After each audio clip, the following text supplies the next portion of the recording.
गर्भसंस्कार म्हणजे काय? आणि हे सुरू करावंसं का वाटलं आणि यात नेमकं काय शिकवलं जातं? खूप महत्त्वाचा प्रश्न विचारलात, की गर्भसंस्कार म्हणजे काय? विशेषतः महाराष्ट्रात गर्भसंस्कार हा विषय उच्चारला गेला, की लोकांना असं वाटतं, की गर्भसंस्कार म्हणजे एखादा धार्मिक विधी. हं.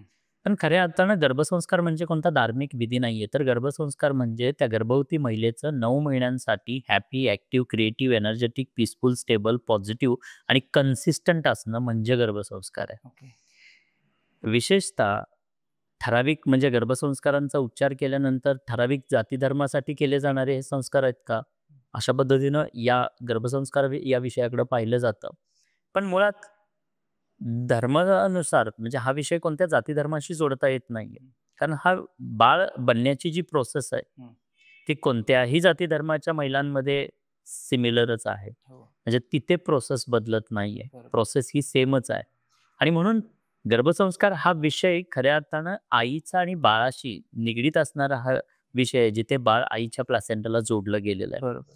म्हणून आईच्या भावनांवरती जर का काम केलं, तर निश्चित त्याचा परिणाम गर्भातल्या त्या बाळावरती होत असतो. हं. आणि त्यासाठी फक्त शारीरिकदृष्ट्या नाही, तर मानसिक, भावनिक आणि बौद्धिकदृष्ट्या सुद्धा कणखरता देण्याचं काम त्या स्त्रीला, गर्भवती स्त्रीला कणखरता देण्याचं काम या 9 महिन्यांमध्ये केलं जातं. हं. आणि या प्रोसेसलाच आपण गर्भसंस्कार म्हणतो. ओके.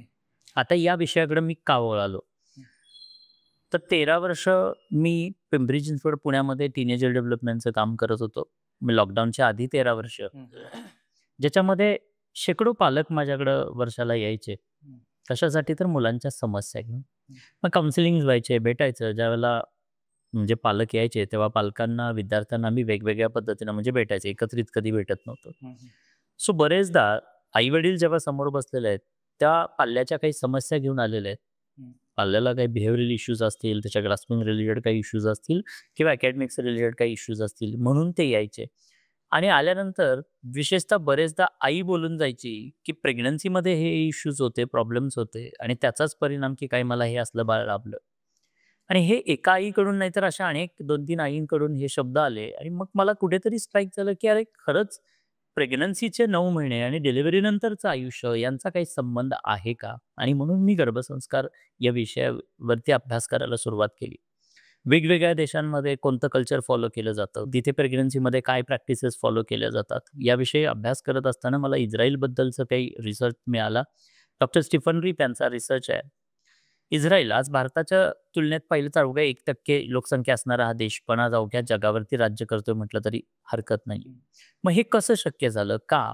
तर इस्रायलमध्ये प्रत्येक गर्भवती महिला 9 महिन्यांसाठी स्वतः क्वारंटीन राहते, एका पॉझिटिव्ह एन्व्हायर्नमेंटमध्ये राहते आणि प्रीनेटल डेव्हलपमेंटचा प्रोटोकॉल फॉलो करते, ज्याला आपण आपल्या भाषेत गर्भसंस्कार म्हणतो. ओके. म्हणजे इस्रायलमधली गर्भवती स्त्री गर्भसंस्कार करून जर का आपल्या बाळाला आणि देशाला एवढ्या यशाच्या उंच शिखरावरती घेऊन जात असेल, तर मग ज्या देशात हजारो वर्षांपासून ही गर्भसंस्कारांची प्रोसेस सांगितली गेली, आजही इतिहासातले अनेक उदाहरण आपण गर्भसंस्कारांचे पाहत असतो.